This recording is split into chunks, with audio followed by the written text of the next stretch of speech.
I'm back, and you're back as well, and the Beanie Hat's back because it's absolutely freezing. But this is part 4 of my how to turbocharge your Cinquecento and Seicento, and the last episode probably in this format before I change it up this year and try something out new. So today we're going to be covering all kinds of things. I'll try and summarise them now quickly for you so you know exactly what it is you're going to get.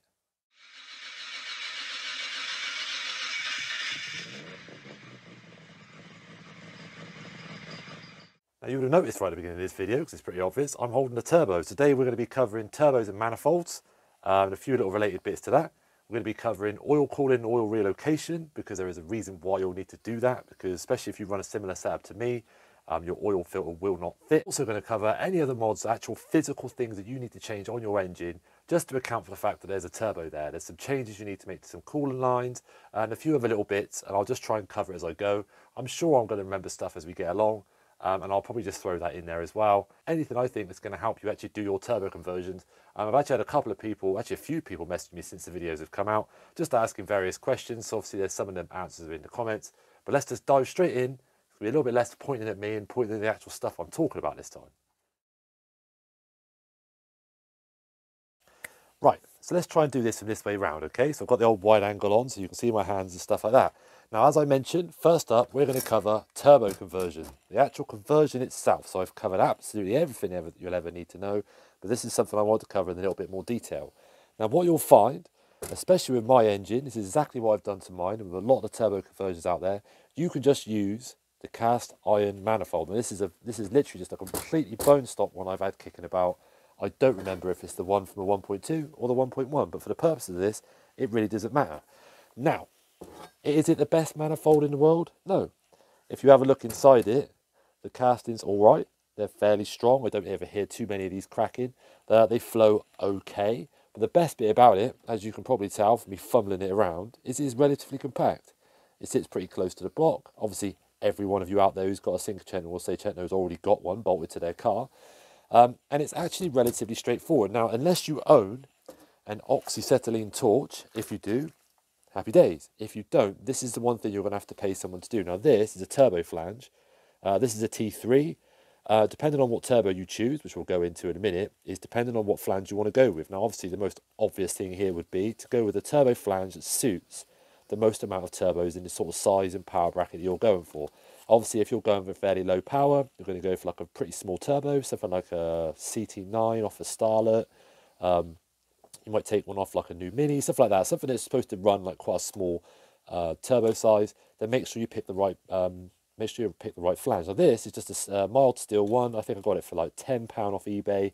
There's nothing more for you to really know. Now what you do, and it is as simple as it sounds, is you or the chosen engineer of your choice will cut this, I suppose the collector if you want, part of it off, to the point where it obviously, the manifold then will fill that inner part of the hole. Now it'll either be as high up or as low as you sort of need to go with it a little bit. That'll be chopped off, and then what they need to do is superheat this with an oxyacetylene torch, because if you weld onto this coal, the first time this heats up properly, this is going to expand so much, this is just going to crack off. I've had a few quotes for this. A mate said he'd probably be able to do it for about £60, just with the amount of time it takes to heat it up. And then when you're finished, you have got your bone stock manifold, which will 100% fit and go back on your car and not take up too much space, with a flange on the bottom, which will then, I won't go into this too much yet, bolt on to the bottom of your turbo. Now there are good parts and there are bad parts to this conversion. The good bit is it's ease of price and ease of use. You've already got it. You're looking at about, I said, £60 plus 10 for that, so £70 for a manifold, turbo manifold, and it's basically fairly good. It's not going to flow enough if you're trying to make huge power. Obviously, it's cast iron, so it's not going to last for absolutely ever. But one of the main things, which I'm going to touch on in a minute, is it does kind of get in the way a little bit.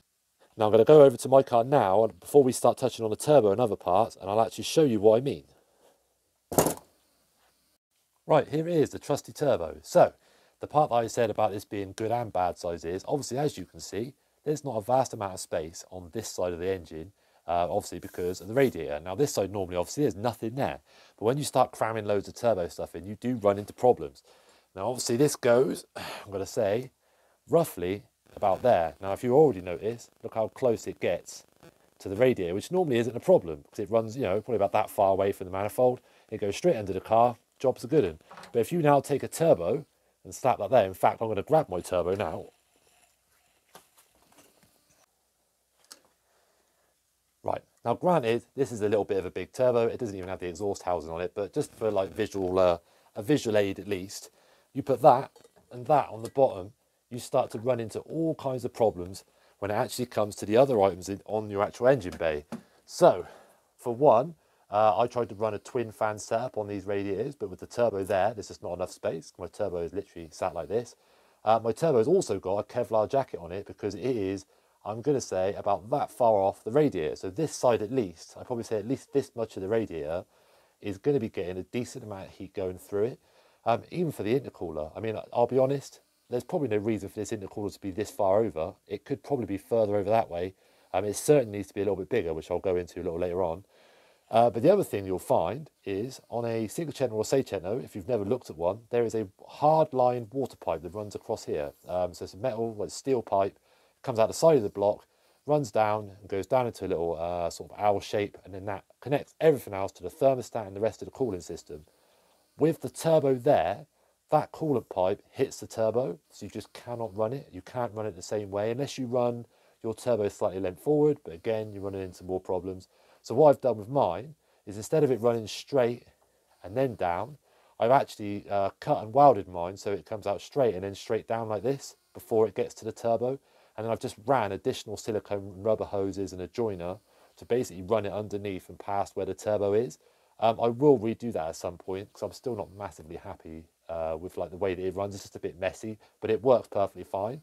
The other thing as well is just about here, somewhere around there, your oil filter would normally screw in, and the Cinquecento filters are normally pretty big. For a small engine, they're massive. But with the turbo there, I'm now running, I will try and find the part number and put it in the comments or put it in the description. It's effectively like a Renault filter from like a Clio Williams, stuff like that. And it's really, really, really short. Now, even with that, with my setup, the only way that I can take that oil filter off is to undo the bolts on the manifold and just lean the manifold slightly forward and I can get it out. But I will go into this a little bit later on in one of the last sections. It's about oil relocation system, which I've removed on this at the moment just to simplify it with the problems anyone's seen for the rest of my channel, where it actually moves the oil filter over that end, and I will show you that in a little bit. So that's one thing to bear in mind with the cast iron manifold. Now, if you obviously went for a custom turbo manifold, which is perfectly plausible, you can go for like a log style manifold. They don't need to be equal length on a turbo car, really. On a naturally aspirated car, yes, absolutely, equal length manifold, best thing, best flow. But with a turbo car, you just got to get those exhaust gases into the turbo as quick as you can. It doesn't have to be like, you know, precise and, you know, really, really artistic. But if you can run off to like a side mount, either you have one running inside here. My plan one day is going to be to move mine. Again, there's a few people that cut these scuttle panels off and run like a removable bar just to give themselves a lot more space. You might even be able to run the turbo over to the side and then put the intercooler right over there. It's definitely something worth bearing in mind. I've gone this route just for simplicity, but it does come with its challenges. Right, now I reckon up next we'll go back over there and I'll just take you through the last few bits around the turbo before we move on. Right, now I'm going to say this is more my top tip than an actual thing that you need to do or that you're going to need to learn from me specifically. But if I was going to give you one tip when it comes to doing the actual turbo part of your exhaust system, it's going to be V-clamps. Now, it might seem like a pretty obvious thing to say. Anyone who's never seen one of these things, they're absolutely amazing. Rather than going for the old style like slip-on exhaust where you have like obviously one bit slightly smaller than the other and you have a clamp, or you can get the ones where it's obviously two mating faces and a gasket and bolts. If your car ends up being anything like mine, there's been a load of reasons why I've needed to take the exhaust off. Whether that's just been trying to fix a problem, or whether I've needed to take the O2 sensor out, it's just a bit easier to drop it, or like with recently I've had to take my redo my crank seal and stuff like that. These are just worth their weight in gold. Like I said, anyone who's never seen one, it is a lovely thing. It actually almost seems a shame to put these under the car. Now these ones aren't particularly even that expensive, but they're so well made. And what you'll see, you see one there, it's got a little lip. And then this one, it's got a little indentation. And then when they join together, they don't move apart. And then when this clamp goes on there, it's actually like V-shaped. When it squashes shut, it pushes these together as tight as it possibly can. So you have this one welded to one bit of the exhaust, this one welded to the other bit of the exhaust, and they are completely airtight. But as soon as you need to take your exhaust apart, undo that bolt, your exhaust comes off, perfect. and then when you put it back together, it takes 2 seconds and it does the job perfectly. Now I think I paid, I'm going to say about £18 for this one. You don't need a huge amount of them, but what I basically did was I had my manifold, I had my turbo like this, and I have my downpipe coming off the turbo. I've got one of these on the downpipe so that I can easily take my turbo system off. So I've only got like a little short downpipe on it. I've got one on both ends of my cat so I can take my cat off if I ever need to. I've got a 200 cell sport cat on my car. And then I've got one more V-clamp just on the back before it gets to the actual back box system. They are absolutely worth considering. It's not a huge amount more effort to actually put them on there. Obviously these are stainless steel and my exhaust is stainless steel as well. I don't know if you can get mild steel ones. I don't believe you can. But that's pretty much it. As far as turbos, now I will admit I am not a turbo expert. This one is absolutely lovely. It's got billet wheels and everything. I picked it up absolutely ages ago. I'll be honest with you, I'm not really too sure why. I got offered a good deal on it. So I was like, well, you never know when you're going to need it. It does need an exhaust housing. I think the exhaust housing that was on it got cracked. Anyway, turbo choice. If you're going to pick a turbo for your car, just do a little bit of research. I mean, I'm not going to be here and tell you which one's the best one to go for, but I will say the KO3 I've got on mine is really responsive. There are millions of them around. You can buy a new cartridge to rebuild it. I think I paid like £90 for a new cartridge, and me and my mate just rebuilt it ourselves. If you ever blew one up, if you could be anywhere, you could probably get parts or get another refurbished one, whatever. A lot of people run CT9s on like the Micras, Nissan Micra turbos, things like that. You don't need to go mental and go for like Garrett turbos. It's even worth giving Max Peding Rods, the website, a look. They've got a lot of, I won't say replica, but effectively replica turbos on there. I've seen a lot of good things about them, and they're really, really inexpensive. You can get like a brand new turbo, like brand new, decent size for like £170. So definitely consider doing that. Just ask around. Anyone who's got a turbo one that you've seen, or a similar size engine, ask them, see what they've got on well with, see if they got good results out of it, and also just whatever you want. I quite like that kind of old school, little bit of lag and then a sudden whoosh of boost. It's just a lot of fun. But if you're doing a lot of track driving now and you want it to be like, you know, responsive, then you take your choice from those. Right, on to the next thing. Almost forgot. Ugh. My top tip. This is an intercooler from a Citroen Grand Picasso C4, the 1.6 HDI. Now you might think, that looks a little bit ropey, and it is a little bit ropey. I got it for like £10 just to test it out. Now it is ultra thick core, which maybe is not ideal, but it means it should do pretty well with the cooling. It's fairly compact.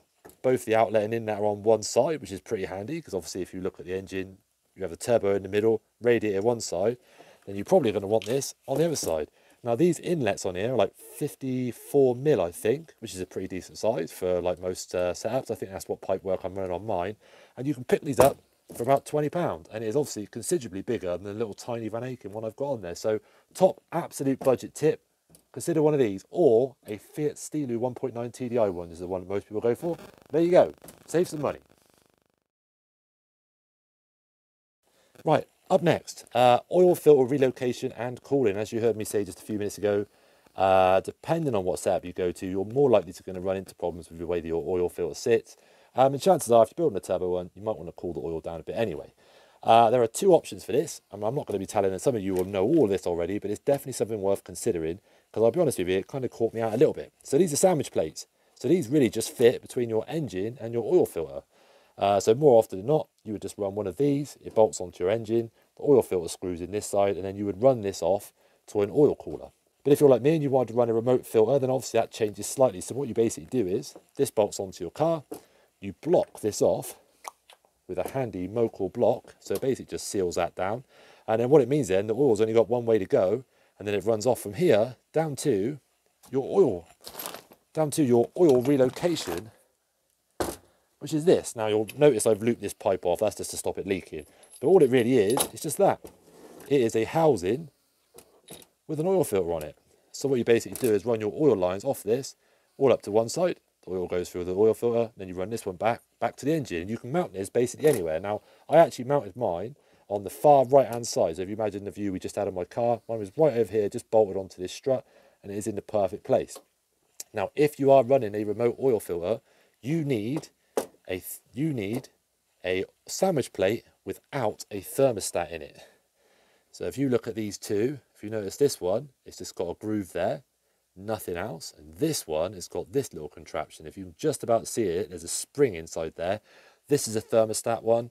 This is a non-thermostat one. Now you would use this if you were running just to an oil cooler. So what that effectively means is it's not trying to cool the oil down until it's got up to temperature, because obviously you don't want to be running around with cold oil.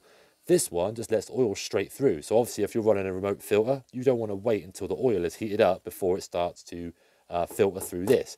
I did make the mistake of buying a thermostat one and then later on converting to a remote filter before I realised that my engine was going to be running unfiltered for at least the first few minutes of running. So remember, non-thermostat if you're going to a remote filter, thermostat if you're going to a cooler. Now I'm actually going to be running both.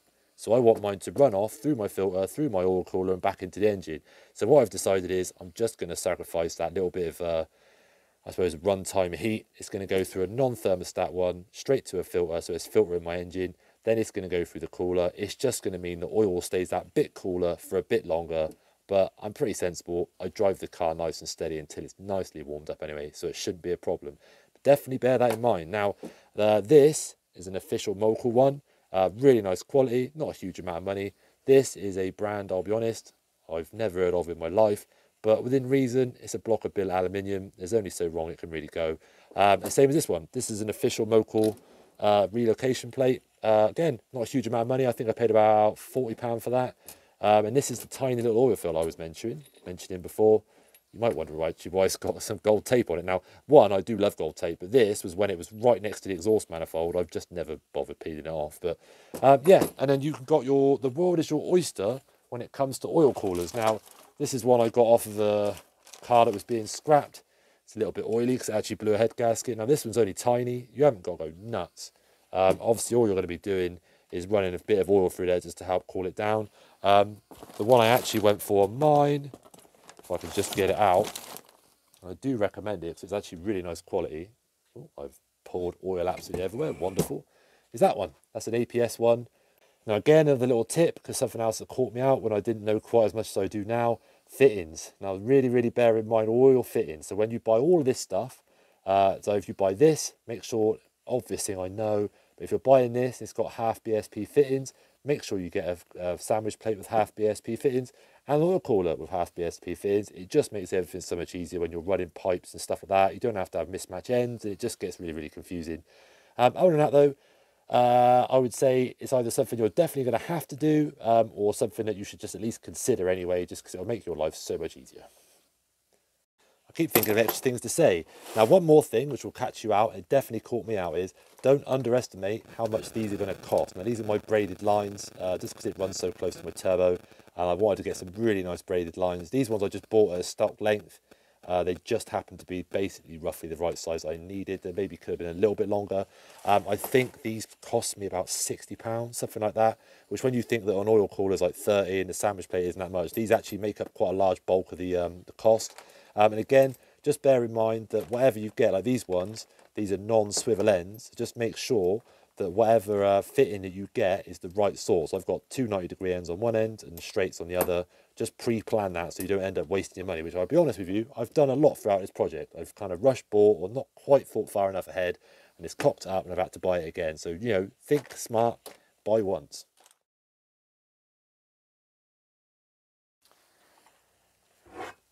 Right, and last but not least, all this effort trying to make your car fast is completely pointless if all the power just goes through the roof. You can't get it down to the floor. Obviously, you've got tyres and chassis setup on that, which I may touch on in a minute just towards the end. Just tell you what chassis setup I've got on mine, just in case you want to do something very similar. I've been on a few track days and stuff in them now. I know what's, at least for me, has worked and what's been the biggest improvements. But the main thing is, from your engine to your actual drivetrain, is your clutch and flywheel. Now, I've had a 1.1 turbo one of these before, and I had a standard clutch on it, running about 110 horsepower. And the clutch had a hard life, but I'll be honest with you, it coped with it pretty well. It absolutely could have done with a little bit, well, more help, I suppose. But if you're only running a very low boost setup, 100 horsepower, 110 horsepower, I'd say standard clutch, it's probably fine. As long as it's in good order, you're golden. Now, there is a company on eBay called Larkspeed. It's not just an eBay company, but you can find them on eBay anyway. They actually do upgraded clutches. They look really nice. Not that it matters because you're never going to see it. But they've got a real cool, like, purple anodized stuff on there, so you can tell straight away that it's from them. They do like a street clutch. like a middle of the road, kind of fast road clutch, all the way up to like a, I think it's a 6 or 5 puck race clutch. All of them intended for naturally aspirated use, I think. I did actually contact before, massively helpful guys. I did explain I wanted to run sort of 150 horsepower, and I think they were being overly cautious, really, because they said that I would need the paddle clutch. Given, again, you could probably just about scrape 150 horsepower on a stock clutch before it completely died. So I imagine you'd get away with even just one of their middle-of-the-road ones would probably be fine. But again, you know, you've got to listen to the experts sometimes. But the other option I've got, and you'll notice this is a bit of a reoccurrence for the rest of the videos, is Fiat's are a bit of a Lego car. All manufacturers are. They try and reuse stuff from previous models. It saves them money. So this is a stock Cinquecento clutch, 180mm. It's pretty small, even by like most car standards. That's a small flywheel. But the good news is the Fiat Stilo 1.4 16 valve, pretty common car, or at least it was at one point, comes with a 200mm flywheel, and it's effectively a fire engine. Exact same style engine, same like structure and stuff like that. So it's a straight direct bolt on. Now 200mm doesn't sound like a lot given it's only 20mm more than that, but you think that's like 2 fingers all the way around the outside. I've compared the two, and it's quite a considerable jump, really. It fits in the gearbox absolutely fine, and you can use a stock Fiat Stilo clutch, which is about £80 usually if you just go for like a fairly basic one. You might be thinking, well, it's a stock clutch. How is that going to be much better just from that extra added size? Now, obviously, even if you have to think about brakes, if you went up 20mm bigger on brakes, it would make a massive difference. But on a Fiat Stilo, they make about 100 horsepower straight away, so it's easily capable of taking 100 horsepower. But a car also weighs dramatically more than a Seicento does. A Cinquecento is about 700 kilograms. A Stilo, I imagine, must be getting up more towards like a ton sort of weight. So you imagine all that extra torque that it needs to be able to take to actually pull that weight along. It runs absolutely fine. Now, I know loads of people that have ran these on sort of 130, 150 horsepower cars. Never a problem. I've heard of people running them on things up to like 200 horsepower. And again, I'm sure at that kind of horsepower it's going to start to struggle a little bit, but it all depends on your driving. Depends what you're going to use it for. So just have a think, do a bit of research, speak to people that have run the sort of power that you're thinking, and go with the option that's best for you. I've gone for the Fiat Stilo on mine. It was about £60 for the flywheel, £40 to get it skimmed. So you look at 100 plus 80, £90 for an exhaust, for the actual stock clutch itself. So pretty cheap upgrade, and one you almost certainly will have to do. So the last thing I want to quickly go on before I go, like I said, this is the last format video where it's just going to be me just nattering away at you, and it's going to be a lot more action in the future videos. But it's worth closing this off properly so I don't leave any of you hanging with any of the stuff that you need to know. So I'm just going to go one last quick run round of the chassis setup that I've got on mine, just in case you want to copy something similar to yours and get the similar sort of results that I've got. Right, it's probably key to say that at the moment, this car's chassis setup has been spec'd up a lot more recently because I've now gone for AVO adjustable coilovers on the front and AVO adjustable shocks on the back with uprated springs. I have got polybushed engine mounts, gearbox mounts, and my ARB mounts are polybushed as well. And I've got refurbished brake calipers, braided lines, new master cylinder, like a full green stuff pads and a full like brake refurb basically. But I've not driven this car yet with this setup, so I can't comment about how good it is. But what I can tell you is, on my old car, the Slug, if you haven't seen it in some of my previous videos, is my little 900cc, absolutely built on a budget. I took it on a couple of track days, and all I actually did with that was, again, polybushed anti-roll bar bushes. I had sporting shocks, so fairly standard shocks on it, lowering springs, Spax adjustables on the back, so I got given them for free because the adjusters were knackered. So they were Spax adjustables but weren't adjusted, and lowering springs on the back, and that was it. Just some decent tyres. Now I will say that's fine on a car that slow.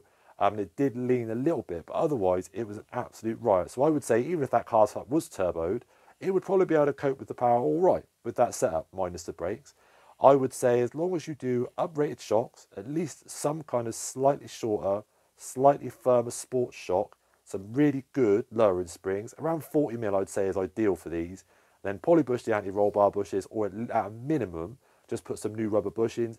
And you'll be surprised how much better your whole car will handle just having stock stuff that isn't worn out. New track rod ends, lower arm bushes. You don't have to go nuts and put like race bushes in. It'll sound terrible on the road.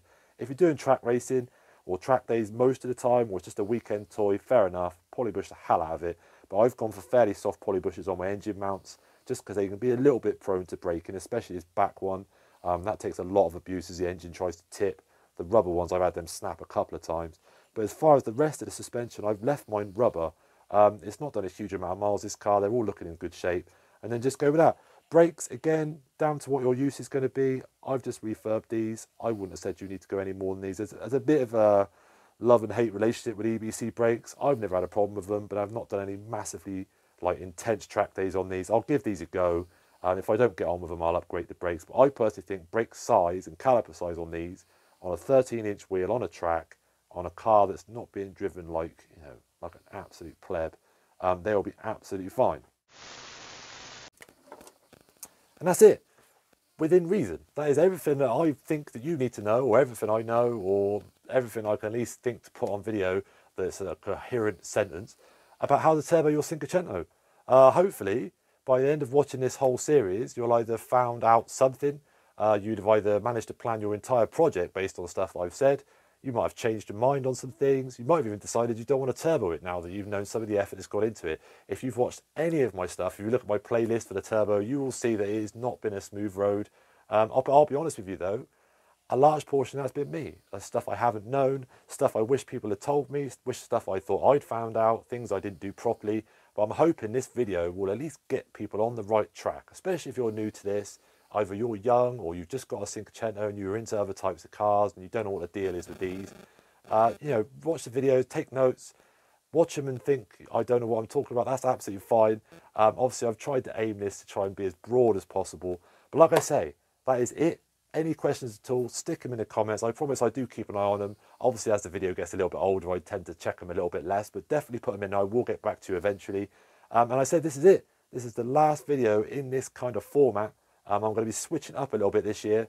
I'm going to be trying to change the way that I do the videos, the way that they're edited. I've got a lot more things I want to try.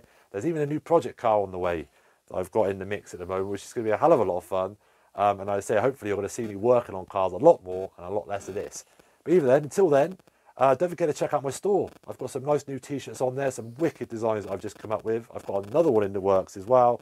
I've got some kids t-shirts. I've got girls t-shirts because I'm catering a few to girls, because girls like cars too. Buy one for your wife, buy one for your boyfriend, whatever. Just go check it out. Links in the description. And I'll catch you all in the next video, whenever that is.